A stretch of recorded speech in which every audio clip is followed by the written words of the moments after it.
Halo semua, Assalamualaikum warahmatullahi wabarakatuh. Apa kabar teman-teman guru semua? Pada video kali ini saya akan lanjut lagi bahas mengenai soal PCK, soal UP, khususnya PCK.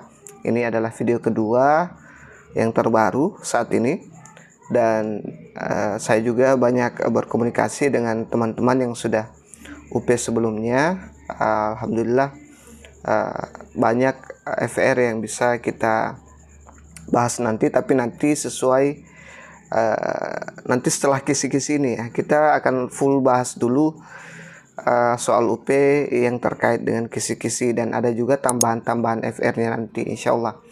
Untuk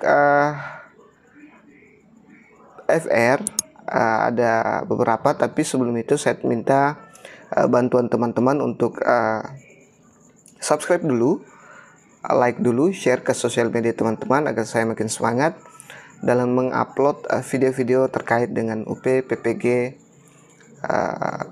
ke depannya. Amin. Baik teman-teman, saya ingin bocorkan sedikit mengenai FR sebelum kita masuk ke pembahasan, yaitu pelajari juga soal teori belajar ya. Dan model-model pembelajaran itu tidak pernah alfa sama sekali. Dari zaman saya UP sampai sekarang ini, angkatan 2 yang kemarin di 2023 ini, model pembelajaran PJBL, PBL itu tidak pernah alfa sama sekali, dan tidak pernah juga alfa soal mengenai teori-teori belajar ya teman-teman.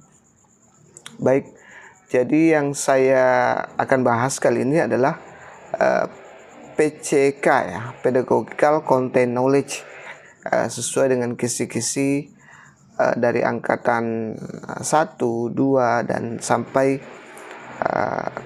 yang akan teman-teman hadapi nanti ini, angkatan 3 ya. Oke, kita langsung masuk ke soalnya teman-teman. Soal yang pertama, tujuan pembelajaran yang jelas membantu dalam proses pembelajaran. Pernyataan mana yang paling benar tentang tujuan pembelajaran? A. Tujuan pembelajaran hanya berguna bagi guru untuk merencanakan pelajaran.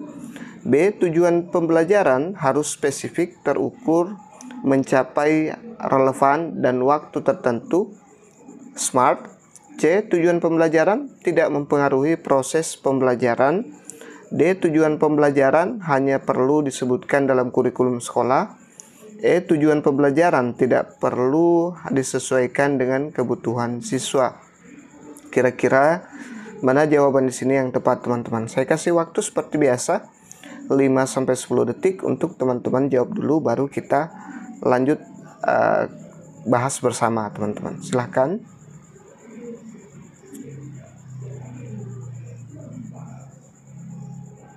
Baik, jadi jawabannya adalah opsi B ya. Tujuan pembelajaran harus spesifik, terukur, mencapai relevan dan waktu tertentu. Biasa disingkat dengan SMART. SMART itu spesifik, S ya, spesifik, kemudian terukur, kemudian M itu mencapai ya, kemudian R itu adalah relevan, dan T itu waktu tertentu ya. Tujuan pembelajaran yang spesifik, terukur, mencapai relevan dan waktu tertentu. SMART membantu proses pembelajaran ya. Tujuan ini membantu guru dalam perencanaan pembelajaran yang efektif dan memberikan arah yang jelas kepada siswa tentang apa yang harus mereka capai. Kita lanjut ke soal berikutnya. Seorang guru ingin mengevaluasi apakah siswa telah memahami konsep matematika dengan baik. Indikator yang paling tepat untuk mengukur ini adalah A.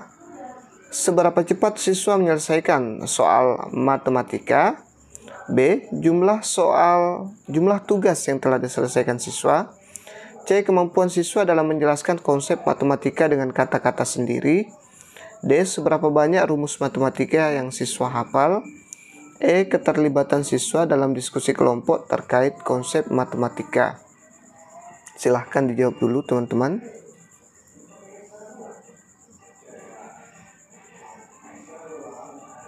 Baik, jadi jawaban terbaik adalah opsi C ya. Jawaban yang benar opsi C. Kemampuan siswa dalam menjelaskan konsep matematika dengan kata-kata sendiri.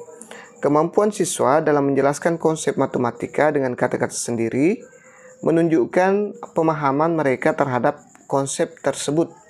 Ini adalah indikator yang baik untuk mengevaluasi sejauh mana siswa telah memahami konsep matematika. Kita lanjut ke soal berikutnya. Jangan lupa subscribe, like, dan bantu share ke sosial media teman-teman. Bagaimana pentingnya menetapkan tujuan pembelajaran dalam konteks pembelajaran? A. Hanya untuk memberi arah kepada guru dalam perencanaan pembelajaran. B. Tidak terlalu penting karena siswa akan belajar dengan cara mereka sendiri. C. Membantu siswa dalam memahami kepentingan materi pelajaran. D. Tidak penting karena kurikulum sudah menetapkan semua tujuan pembelajaran. E. Membantu dalam memberikan fokus dan arah kepada proses pembelajaran bagi guru dan siswa. Silahkan dijawab.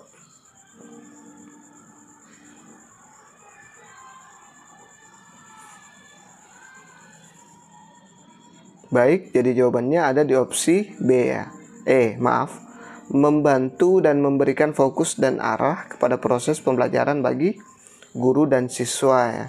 Menetapkan tujuan pembelajaran, membantu memberikan fokus dan arah bagi proses pembelajaran, baik bagi guru dalam merencanakan pembelajaran maupun bagi siswa untuk memahami apa yang ingin dicapai. Kita lanjut lagi ke soal berikutnya. Bagaimana hubungan antara tujuan pembelajaran dan indikator pembelajaran dalam konteks PCK? A. Tidak ada hubungan antara keduanya. B. Tujuan pembelajaran merupakan bagian dari indikator pembelajaran. C. Indikator pembelajaran membantu dalam menentukan tujuan pembelajaran.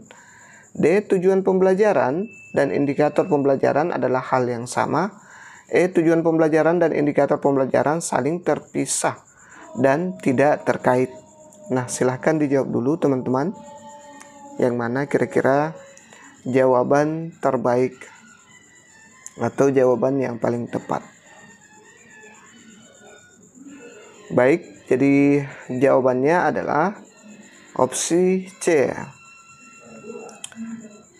Indikator pembelajaran membantu dalam menentukan tujuan pembelajaran. Indikator pembelajaran membantu dalam menentukan seberapa baik tujuan pembelajaran telah tercapai. Mereka memberikan ukuran konkret yang digunakan untuk mengevaluasi pencapaian tujuan pembelajaran. PCK atau Pedagogical Content Knowledge adalah kombinasi antara pemahaman tentang materi pelajaran, content knowledge dengan pemahaman tentang bagaimana materi tersebut bisa diajarkan dengan cara yang efektif kepada siswa, atau pedagogical knowledge. Dalam konteks tujuan dan indikator pembelajaran, PCK membantu guru untuk mengembangkan strategi pengajaran yang sesuai dengan tujuan pembelajaran dan penggunaan indikator untuk mengevaluasi pencapaian tujuan tersebut. Baik, kita lanjut. Sudah berapa yang benar teman-teman? Mudah-mudahan benar semua ya. Seorang guru hendak merencanakan pembelajaran di dalam kelasnya. Sebelum memulai pembelajaran, guru tersebut memahami dengan baik tujuan pembelajaran dan indikator pencapaian tujuan. Bagaimana guru tersebut dapat memastikan bahwa tujuan pembelajaran telah tercapai? A. Mengajukan pertanyaan kepada siswa secara lisan. B. Memberikan tugas terstruktur kepada siswa. C. Mengadakan ujian tertulis di akhir pembelajaran. D. Membuat diskusi kelompok terkait materi pembelajaran. E. Menggunakan rubrik penilaian yang sesuai dengan tujuan pembelajaran. Silahkan teman-teman jawab dulu soal di atas.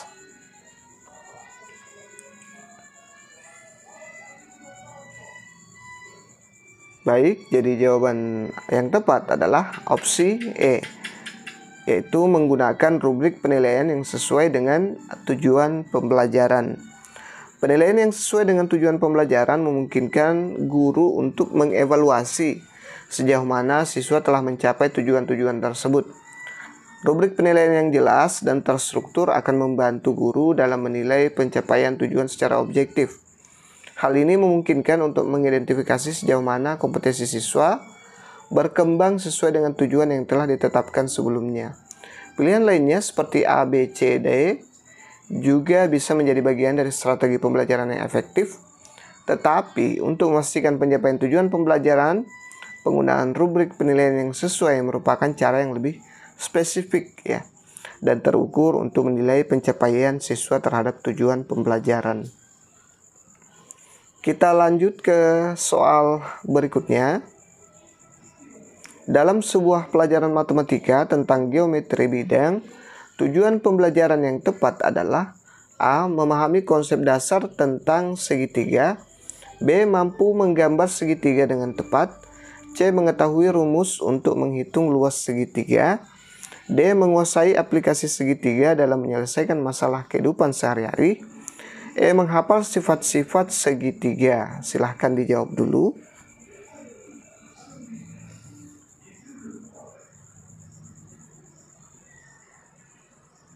Baik, jadi jawaban yang tepat adalah opsi D. Menguasai aplikasi segitiga dalam menyelesaikan masalah kehidupan sehari-hari. Tujuan pembelajaran yang baik dalam matematika tidak hanya berfokus pada pemahaman konsep secara teoritis, tetapi juga pada penerapan konsep tersebut dalam situasi nyata.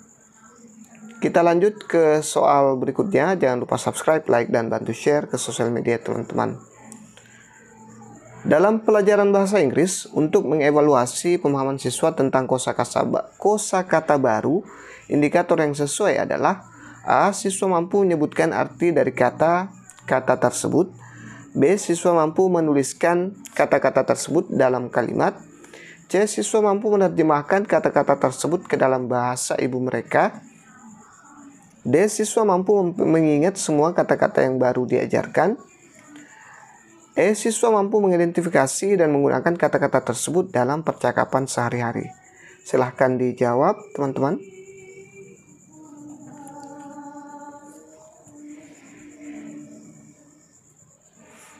Baik, jadi jawabannya ada di opsi E. Siswa mampu mengidentifikasi dan menggunakan kata-kata tersebut dalam percakapan sehari-hari.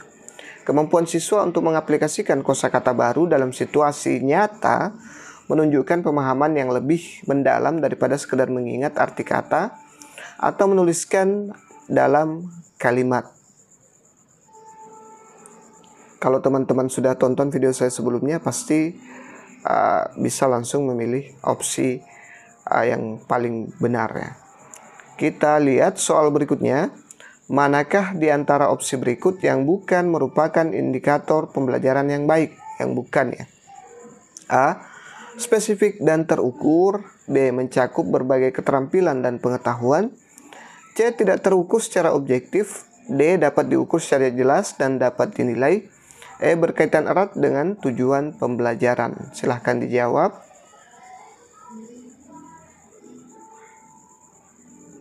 Baik, jadi jawaban yang tepat adalah opsi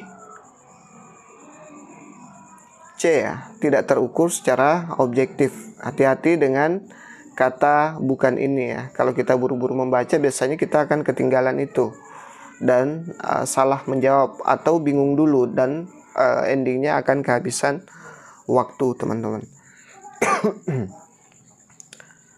Oke, indikator pembelajaran yang baik haruslah terukur secara objektif, dapat diobservasi, diukur, dan dinilai. Jika suatu indikator tidak dapat diukur secara objektif, maka akan sulit untuk mengevaluasi pencapaian siswa terhadap tujuan pembelajaran. Kita lanjut ke soal berikutnya. Bagaimana cara menentukan indikator pembelajaran yang relevan dengan tujuan pembelajaran? A. Dengan memilih indikator yang paling sulit diukur. B. Dengan memilih indikator yang paling mudah diukur. C. Mengabaikan keterkaitan indikator dengan tujuan pembelajaran. D. Memilih indikator berdasarkan preferensi siswa. E. Memilih indikator yang berkaitan erat dengan aspek yang ingin diukur secara sesuai dengan tujuan pembelajaran. Silahkan dijawab.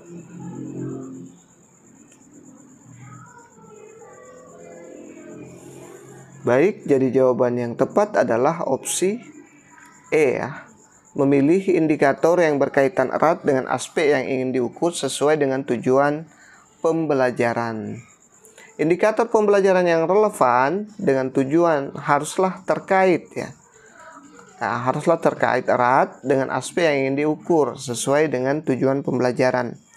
Pemilihan indikator yang sesuai membantu dalam mengevaluasi siswa secara lebih akurat. Kita lanjut ke soal berikutnya. Jangan lupa subscribe, like, dan bantu share. Mengapa penting untuk mengaitkan indikator pembelajaran dengan tujuan pembelajaran? A. Untuk menambah kerumitan proses pembelajaran. B. Agar siswa tidak memahami tujuan pembelajaran. C. Tidak ada manfaatnya. D. Untuk menjaga agar guru tidak fokus pada tujuan pembelajaran. E. Agar evaluasi pembelajaran dapat terkait erat dengan tujuan yang ingin dicapai. Silahkan dijawab dulu. Baik, jadi jawaban yang tepat adalah opsi E. Agar evaluasi pembelajaran dapat terkait erat dengan tujuan yang ingin dicapai. Mengaitkan indikator pembelajaran dengan tujuan pembelajaran penting untuk memastikan bahwa evaluasi pembelajaran dapat sesuai dan terkait erat dengan tujuan yang ingin dicapai, sehingga hasil evaluasi memberikan gambaran yang akurat tentang pencapaian siswa. Kita lanjut ke soal berikutnya. Tujuan pembelajaran suatu materi dapat membantu mengarahkan proses belajar mengajar. Pilihlah pernyataan yang paling tepat mengenai tujuan pembelajaran. A. Tujuan pembelajaran harus bersifat umum agar dapat mencakup berbagai aspek. B. Tujuan pembelajaran harus spesifik, terukur, dan dapat dicapai. C. Tujuan pembelajaran tidak perlu dinyatakan secara jelas kepada siswa. D. Tujuan pembelajaran harus seragam untuk semua siswa. E. Tujuan pembelajaran hanya relevan untuk guru, bukan untuk siswa. Silahkan dijawab.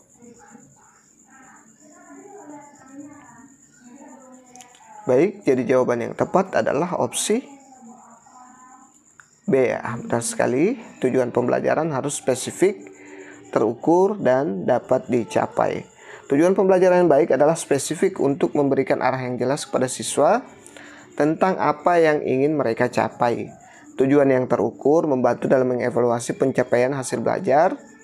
Tujuan yang dapat dicapai membuat siswa memiliki target yang realistis dan dapat diukur kemajuannya. Kita lanjut ke soal berikutnya. Seorang guru sejarah ingin mengajarkan tentang Perang Dunia II kepada siswanya.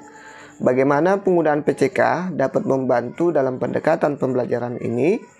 A. Memberikan kuliah tentang peristiwa-peristiwa penting dalam Perang Dunia II. B. Menyajikan daftar tanggal penting dalam kronologi Perang Dunia II. C. Menggunakan film dokumenter tentang Perang Dunia II. D. Melibatkan siswa dalam simulasi atau permainan peran tentang peristiwa-peristiwa dalam perang. E. Memberikan tugas penulisan esai tentang dampak Perang Dunia II di dunia. Silahkan dijawab, teman-teman.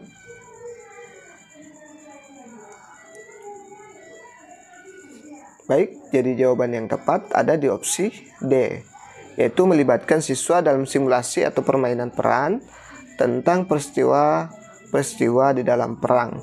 Penggunaan PCK yang efektif dalam mengajarkan tentang Perang Dunia II yaitu melibatkan siswa dalam aktivitas simulasi atau permainan peran yang memungkinkan mereka untuk lebih terlibat secara aktif dalam memahami konteks peristiwa dan dampak dari perang tersebut. Hal ini membuat pembelajaran menjadi lebih interaktif dan memudahkan siswa dalam memahami materi sejarah yang kompleks. Kita lanjut ke soal berikutnya. Seorang guru bahasa ingin meningkatkan pemahaman siswa terhadap puisi. Bagaimana guru dapat menggunakan PCK dalam mengajarkan puisi dengan lebih efektif? A. Menganalisis struktur puisi secara detail. B. Menyuruh siswa menghafal puisi karya penyair terkenal. C. Mengajarkan teknik-teknik membaca puisi dengan intonasi yang tepat. D. Membandingkan dan kontras puisi-puisi tersebut dari berbagai periode sastra. Mendorong siswa menulis puisi mereka sendiri. Silahkan dijawab teman-teman.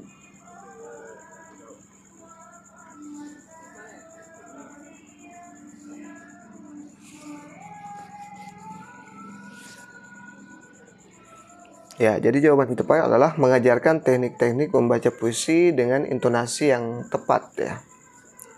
Dalam konteks PCK, guru dapat membantu siswa dengan lebih efektif dalam memahami puisi dengan mengajarkan teknik-teknik membaca puisi dengan intonasi yang tepat. Hal ini akan membantu siswa menangkap emosi, nuansa, dan makna yang tersembunyi dalam puisi.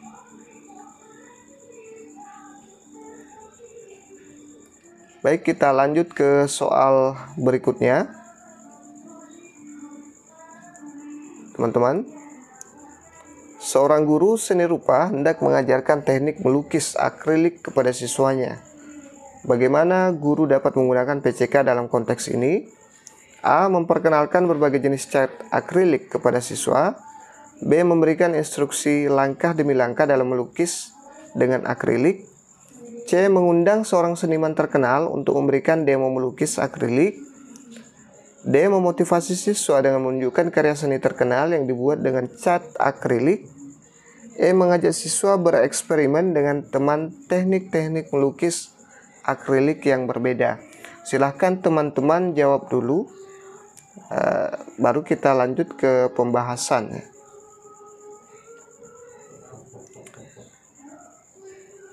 Baik, jadi jawaban yang tepat adalah opsi E ya. Mengajak siswa bereksperimen dengan teknik-teknik melukis akrilik yang berbeda. Penggunaan PCK dalam mengajarkan teknik melukis akrilik akan melibatkan eksperimen langsung dengan berbagai teknik. Ini membantu siswa memahami bagaimana menggunakan cat akrilik dengan benar dan memungkinkan mereka untuk mengeksplorasi kreativitas mereka sendiri. Sudah berapa yang benar teman-teman? Nah, mudah-mudahan benar semua ya. Baik, kita lanjut ke soal berikutnya. Seorang guru ilmu pengetahuan alam ingin mengajarkan siklus hidup kupu-kupu kepada siswanya. Bagaimana sebaiknya guru menggunakan PCK dalam pendekatan pembelajaran ini? A. Menyampaikan fakta-fakta tentang siklus hidup kupu-kupu secara berurutan. B. Menggunakan media visual untuk menunjukkan gambar siklus hidup kupu-kupu.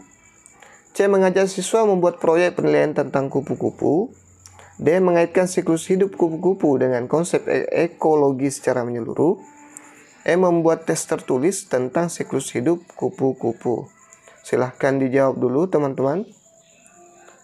Kalau sudah dijawab, baru kita lanjut bahas lagi ke pembahasannya.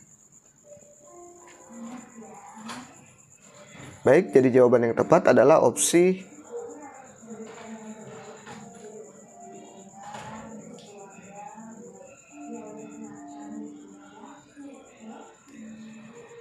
B ya, menggunakan visual untuk menunjukkan gambar siklus hidup kupu-kupu ya. Dalam menggunakan PCK, guru sebaiknya tidak hanya menyampaikan fakta-fakta tentang siklus hidup kupu-kupu, tetapi mengaitkannya dengan konsep ekologi secara menyeluruh. Ini membantu siswa memahami hubungan antara kupu-kupu dengan lingkungan sekitarnya. Baik, teman-teman, jadi jawaban yang tepat ada di opsi D ya, yaitu mengaitkan siklus hidup kupu-kupu dengan konsep ekologi secara menyeluruh.